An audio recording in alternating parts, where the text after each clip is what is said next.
Hi, and welcome to what might be your very first screencast. Basically, what a screencast is a narrated PowerPoint presentation. It wouldn't be a whole lot different than what I do in class normally. You will be able to follow along, listen to what I'm talking about. The nice thing is you'll be able to pause it when you wish to, go back and listen to it again if you want to. But ultimately, this is what we would have done in class this week, but in light of everything that's happening, I need to present it this way. Please remember that after you watch this, next week, meaning the week of the 23rd of March, there will be online an available quiz in regards to privacy. You will have to do that quiz, and you will need a 70% or better in order to go into clinic for next semester.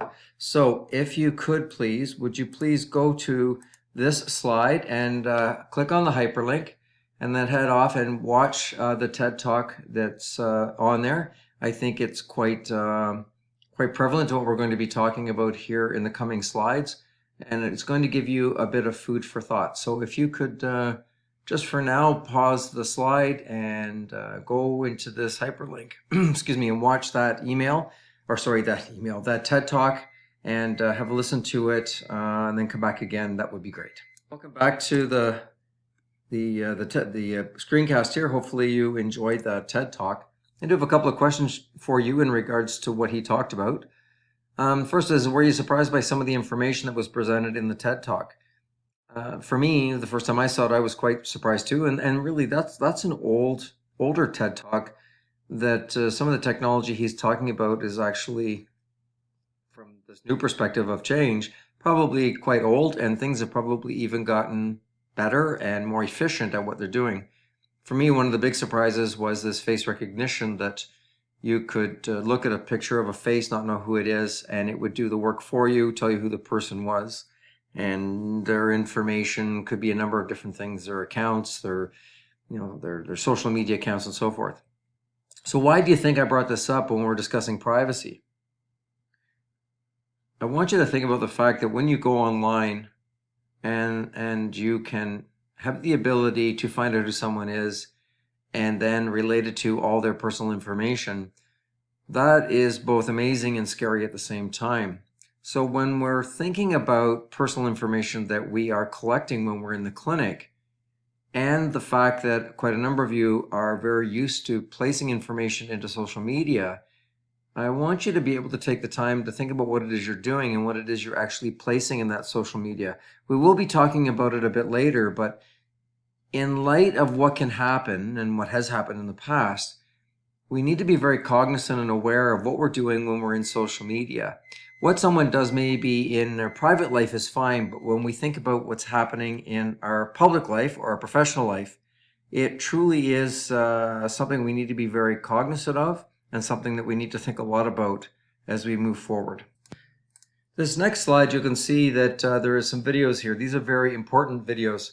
One thing that privacy is regulated by is the Information and Privacy Commissioner. And they've created a video that is going to first have some people talk and address privacy and how privacy was created, when it started, which was 2004, and so forth. What I would like you to do is go through until you get to scenario 1. Once you get to scenario 1, I would like you to listen to the individual who's talking prior to the scenario, and then I would like you to watch the scenario to its end.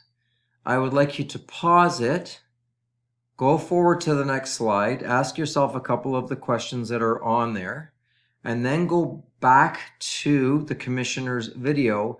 There is some answers to the questions from their perspective, although I've given you some questions that are outside that. And the second thing is there's also a testimonial. So you'll watch the video, get to the point where the scenario starts, watch scenario 1, stop it at the end, answer the questions here on the next slide, move forward listening to the testimonials after that. Then you'll go to scenario 2 and do exactly the same thing. Listen to the individual who's talking prior to the scenario, watch the scenario, and at the end, pause it. Go to the next set of questions, ask yourself those questions, and then continue until you get to the third scenario. We are not looking at the third scenario for this course, so you will be finished at, as it says here, 2140, which is at the start of scenario 3, which we will not be working with. So please click on this YouTube hyperlink, go to the Privacy Commissioner's video, go through all the beginning, scenario 1, scenario 2, and then answer the questions, and then we'll move forward into the formal slideshow as it sits.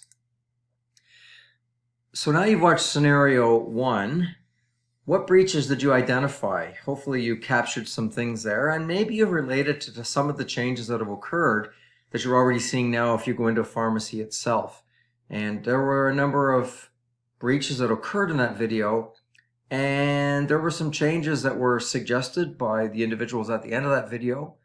And the next time you go into a pharmacy or a place like that, have a look around and see if some of these changes have been implemented and whether or not maybe they would need to make some changes. I can tell you in that video that a couple of things I talked about was putting up their privacy policies and so forth.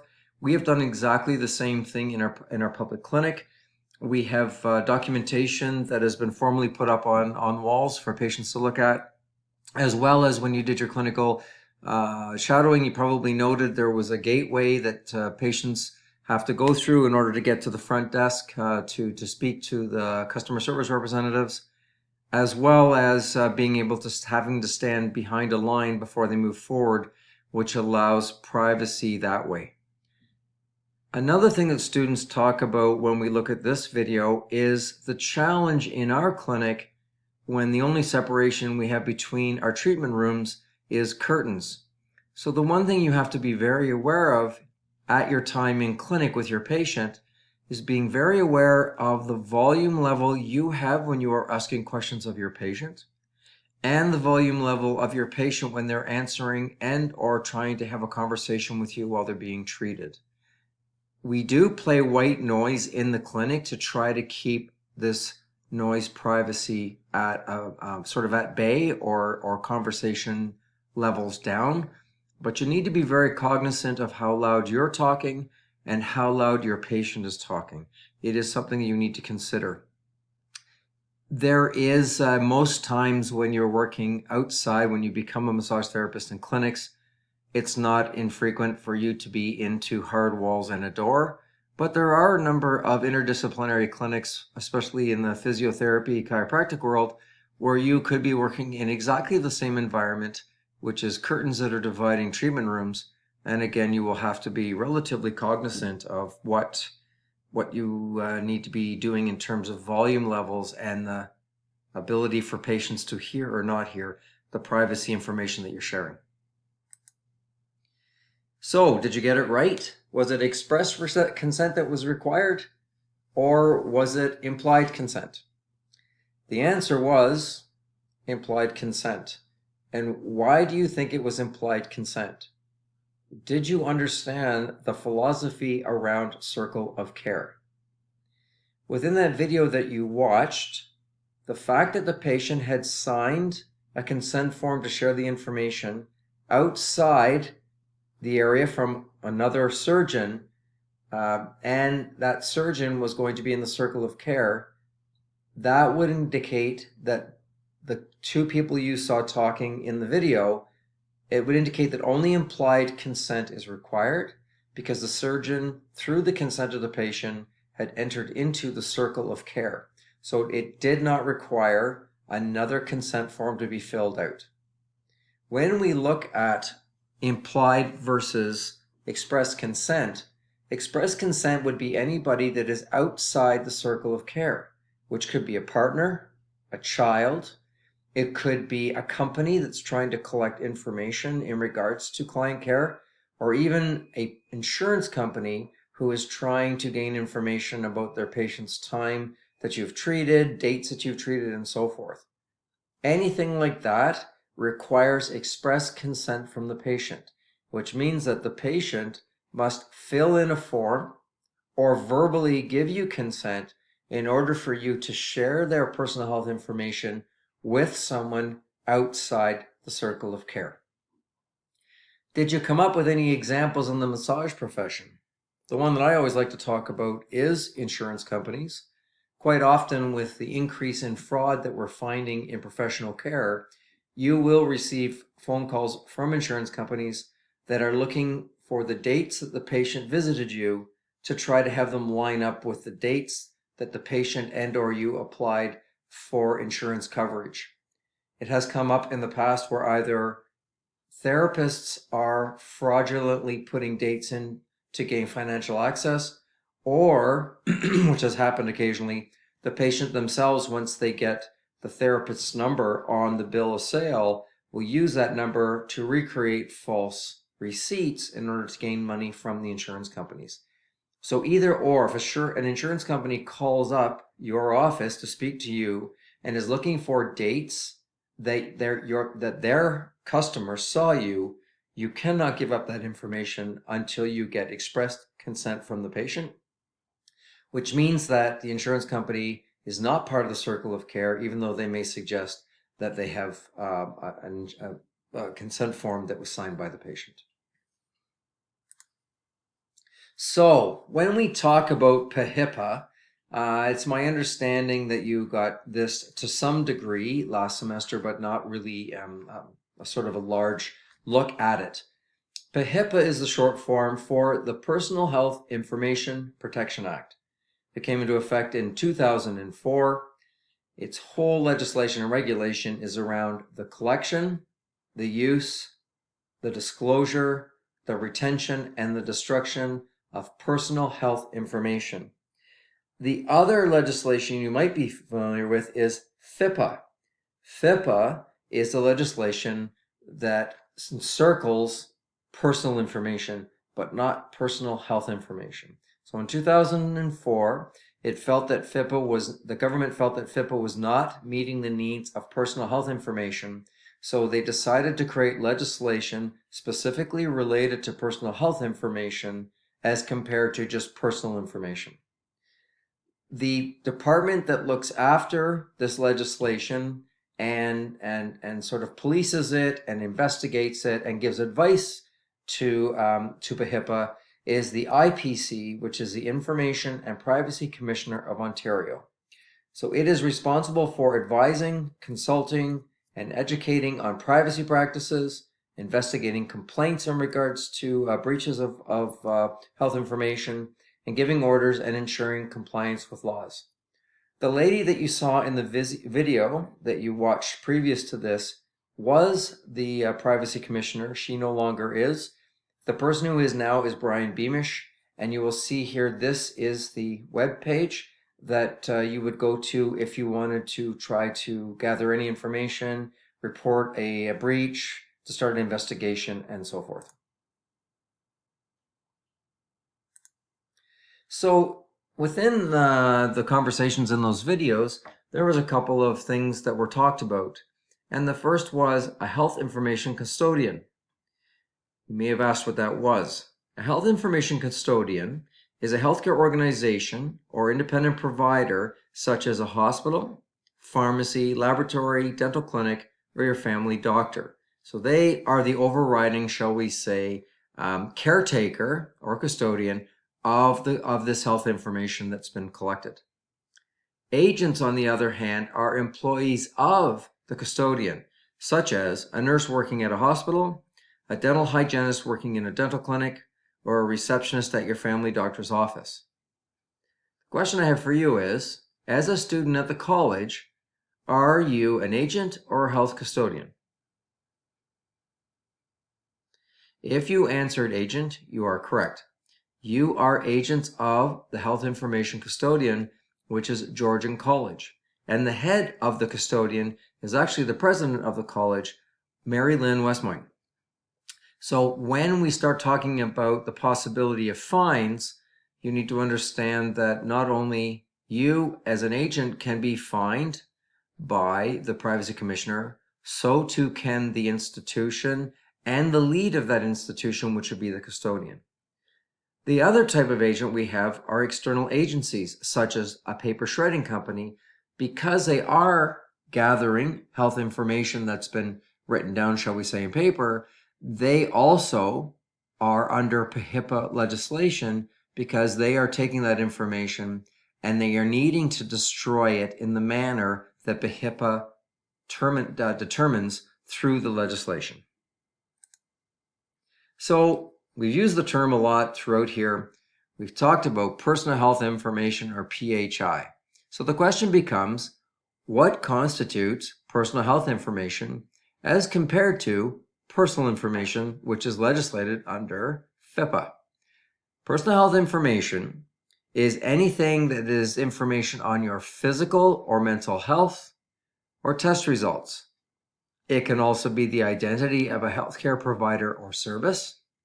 So the fact that there's a relationship between the two, you can't speak of either. The identity of a substitute decision maker.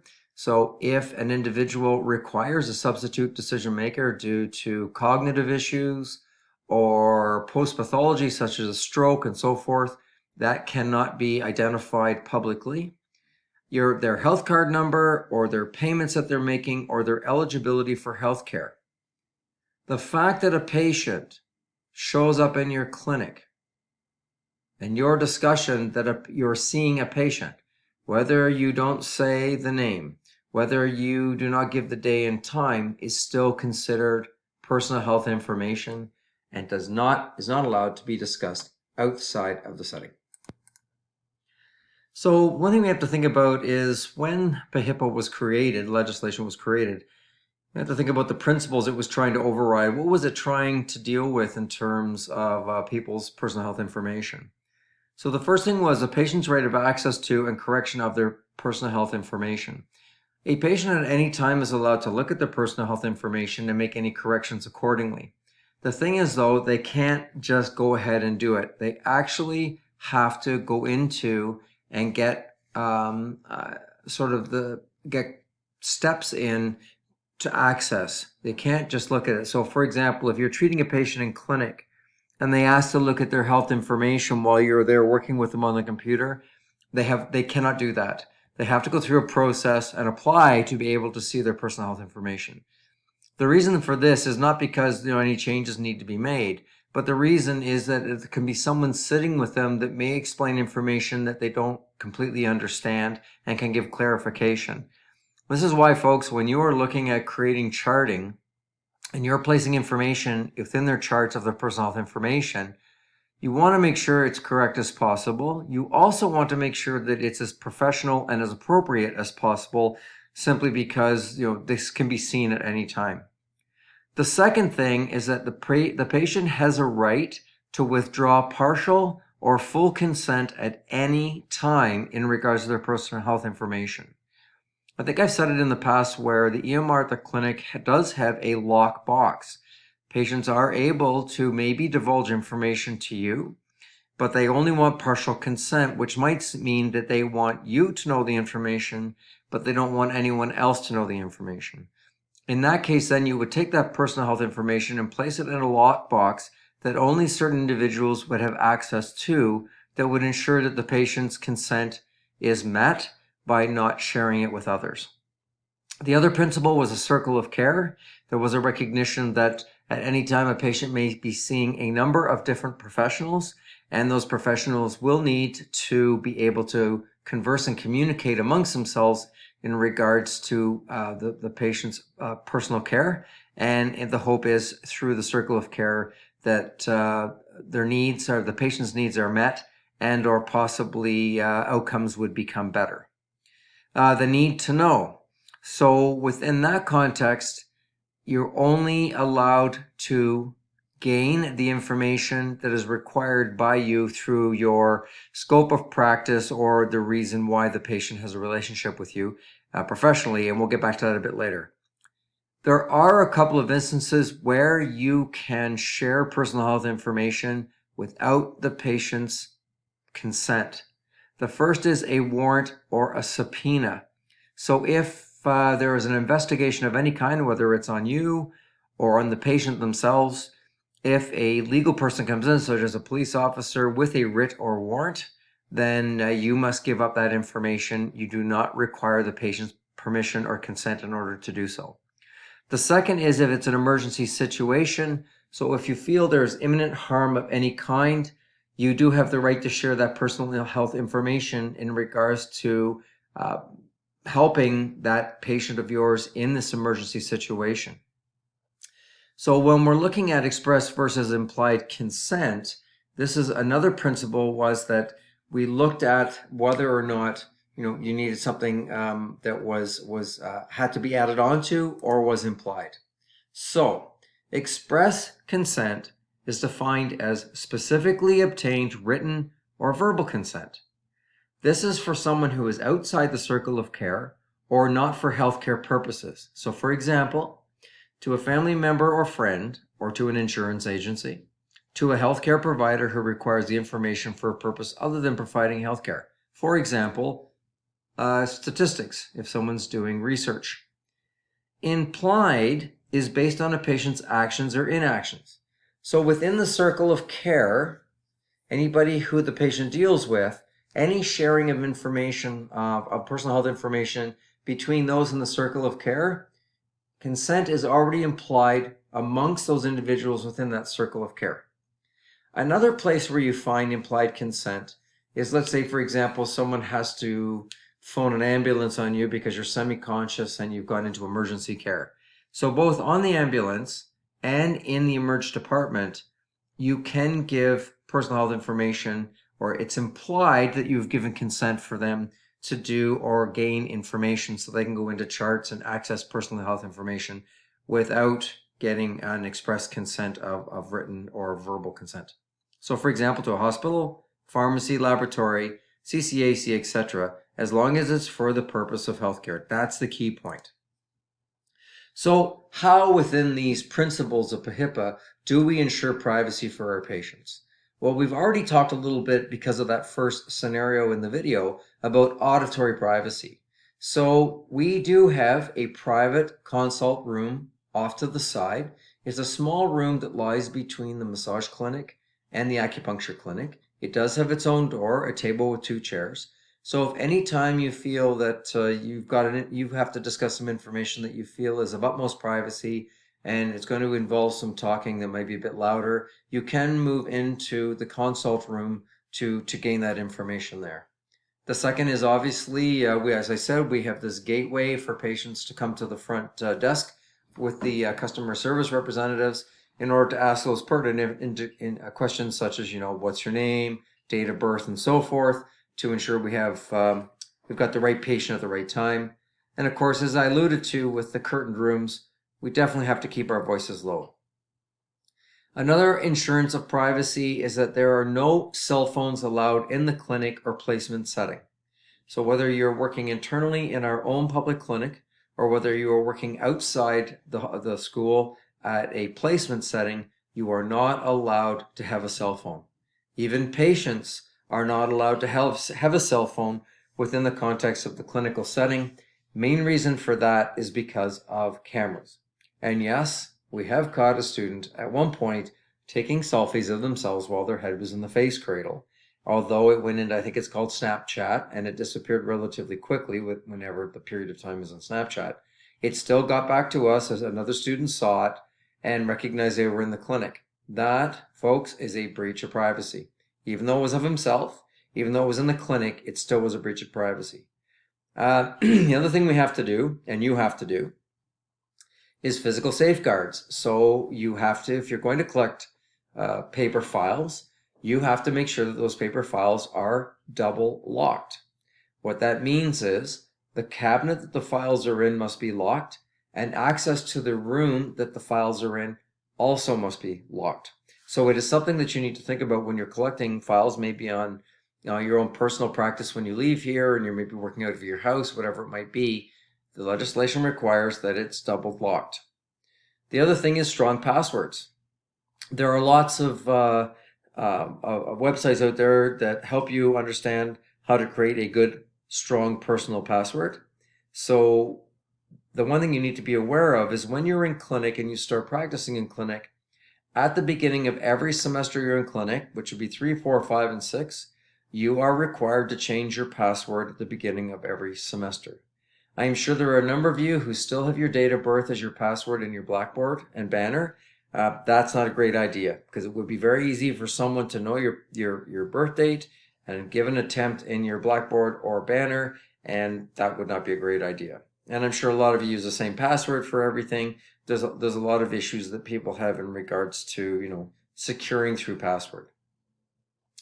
The other thing that has to happen is that if you were treating a patient in the clinic and you were recording their personal information in the computer system at the clinic, and you were finished and you had explained to the patient of what position you wanted them on the table and how much clothing to remove, and you stepped out of the room while they did that, you better make sure that you have blanked your screen in the clinic. You cannot leave your screen up and running when you step out of the room. Alt F12 fogs your screen so the patient can't see it. You must make sure that you have locked or broken off your screen so it cannot be seen when you're out of the room. The other thing is you maybe have to log out. You have to make sure you log out at the end of the day. Where we have run into problems in the past is a student doesn't log off. The next student comes into the next clinic, doesn't realize it, and starts putting all this information in the EMR from the next patient that this other student is seeing. And from the privacy officer's perspective on their audit, they see that student A was in the EMR looking at student B's patient, and the first thing they'll assume there was a breach. So please make sure you fog out your screen when you're out of the room, and that when you are done your shift at the end of your clinic, that you make sure and ensure that you've logged off. Okay. Limited access based on need to know. So when we look at need to know, one of the things that you need to recognize is that you are collecting only the information that is necessary for the role that you are playing in the patient's care. So you have to make sure that you are collecting only that information which pertains to you. We actually got in a bit of trouble a couple of years ago because we had a common health history form to all the clinics, and there were questions on that health history form that were made for someone who was going into the opticianry clinic or someone who was going in the dental clinic. And we got in trouble because we were, in essence, asking for information that had nothing to do with the service that we were providing. So we actually had to go to 3 separate case histories or history forms for each clinic. So we had to move forward that way. The other thing is, with limited access, you only share what is necessary for the job. So if you have got someone in a different profession and they are asking questions that you feel does not pertain to that individual's scope of practice, you have every right not to answer it. And they also should not be asking that question if it has nothing to do with the kind of work that they can do. You cannot look in the EMR your own information or someone else's.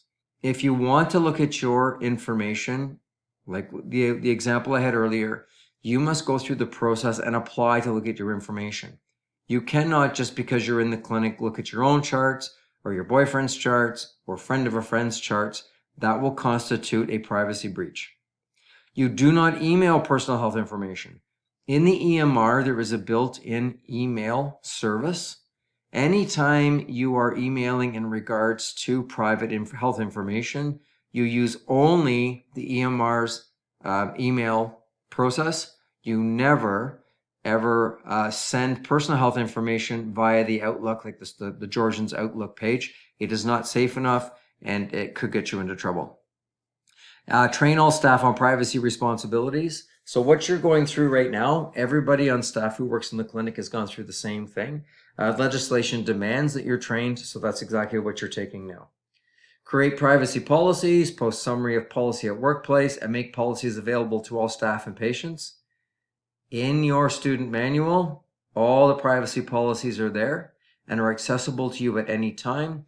We also have them in the clinic in a binder that anybody can access at any time. So one of the things that you're going to be doing after you do the quiz, you will be signing an acknowledgement that you completely understand the policies of privacy at Georgian College and that you will abide by the privacy legislation when you are working in the clinic. Okay, this is what I was getting to with that first video that you watched at the beginning of this, and that is social media and privacy. The thing you have to remember is that how you're viewed online is how you are viewed professionally. The comment I used to use back in the day is, the days of dancing on the speaker at the bar are done, because you're representing a profession. And imagine, if you will, that you've got a potential patient there who is watching you act in a certain way publicly may constitute that they don't want to come to see you. So that's an extreme to one end. The other thing is, if you're seen as having a breach through social media, as example, that is going to diminish or remove the respect and or what's the word I want? The patient's feeling that you are going to be responsible for their personal health information. So everything that you do, a patient can see in most cases. So you want to make sure you maintain your professional reputation by how you act professionally with your personal reputation online. Misusing the social media can result in investigation and penalty from your regulatory body. So if you were an RMT and you were breaching information through social media, you could have your license revoked. Suspension and termination from school or work, which is a big deal as well. You must realize that I haven't spoken much about this yet within the fines, but if a student breaches personal health information, they can be fined upwards of $100,000 as the agent. And the custodian, being the college, could be fined up to $500,000, and so could Mary Lynn Westmoyne, the president. So please realize, as a student, we try to protect you as best you can to liability. But if you are found to breach personal health information in a serious manner, not only could you be removed from school, the privacy commissioner could also fine you up to $100,000 in light of your privacy breach. So this is serious business, and you really have to take this into account. As well as, when you have a privacy breach, the patient is also notified that a breach has occurred. And if that patient feels that your privacy breach ruined their reputation, it could result in a civil suit to you personally. As a student, you don't have liability insurance to cover that. It could get bad fast. So this is why we go through this and spend some time at it. In other words, whatever happens at your placement or clinic stays in your placement or clinic. So here are some examples of things that can happen in regards to you or as a student or as an employee. So in July 2014, a nurse was fired for insensitive Instagram post of a trauma room post-train accident. There were no patients in the picture. There was no patient information in the picture, but the identifier was the date and time in the hospital, and the public would know that the individuals of this post-train accident would be in that room was constituted as being a privacy breach. In 2017, there was a student who was in a social work program through one of the universities. It was a female, she was on her placement, and she decided while she was on the EMR that she would snoop into her family and co-workers' medical files. It was audited and found that she was looking, and she was fined personally $25,000. In 2010, 4 staff were fired. 3 were disciplined after posting pictures to Facebook of a man who presented to hospital with an unusual stab wound. We did have a breach in the dental program 2 summers ago where students were discussing the bad breath a patient had while in their clinic area, and they put that out on social media. So things happened from that. The last one was in 2007. 7 Farm Boy grocery store employees were fired for Facebook posts criticizing their company and their jobs. Quote, "I deal with stupid customers that yell at me. It's loads of fun. I would suggest you never try it unless you like ugly uniforms and taking turns out in the cold to get carts for lazy customers." So it doesn't matter if it's personal health information. It can also be just your reputation of what you're saying online. Most of you probably know now that when you apply for a job, it's likely that that institution will investigate your social media to see if they can identify certain behaviors. So if you've got a bowl of cannabis in every picture that's on your Facebook page, or you're semi-naked dancing in a bunch of pictures in public places, you can see how that could affect your reputation and your ability to be employed by that company. So some rules to remember when using social media. 1, never post pictures or comments about clients, even if you don't include identifying information about the client. 2, never post comments complaining about, criticizing, or threatening a coworker, a boss, a teacher, etc. So not only will you maybe get in trouble with personal health information, there's also a big movement to anti-bullying and harassment. So that could be piled on top of whatever else is going on as well. 3, keep your work, school life, and your personal life separate. So a lot of therapists will create professional Facebook pages where within that context, it's only professional content and they put their personal stuff in. But you have to remember something, and that is that everything you post online can be public, even with the strictest privacy settings. Many of you may not know that every time Facebook upgrades, it destroys whatever personal privacy settings you have. So if you have not looked at your privacy settings in a very long time, and there have been a couple of Facebook upgrades, it's quite unlikely that you don't have privacy settings any longer, and you have to reset them. So this is why you need to be very, very careful in terms of working within the social media context. So, privacy breaches. What constitutes a breach? It could be improper use of personal health information. It could be improper collection of personal health information. It could be that you're disclosing this personal health information inappropriately, or you are inappropriately destroying personal health information. In the past, when this PHIPA started, there were a couple of stories that came out in Ontario where certain hospitals may have taken paperwork from an emerge department or another department in the hospital, threw it in plastic bags, put it out to the dump, and the wind or the front end loader, smashed that bag open, and flying out came all these papers that had health numbers, diagnoses, and so forth. So you need to be very, very careful. So the question is, what do you do in clinic if you suspect a breach? The first thing is to go to your supervisor or your faculty person to let them know that you think you have a breach going. Through that clinic supervisor, they may determine that it needs further investigation. Although it says here to contact the Access and Privacy Office, I'm going to recommend that you speak to the clinic supervisor. Through that discussion, they will determine whether or not it's a breach. If it's a breach, they will approach the privacy officer and the investigation will begin. If they're not sure if it's a breach, again, they will approach the privacy officer and let the privacy officer determine whether or not it's a breach. So what happens if it is a breach?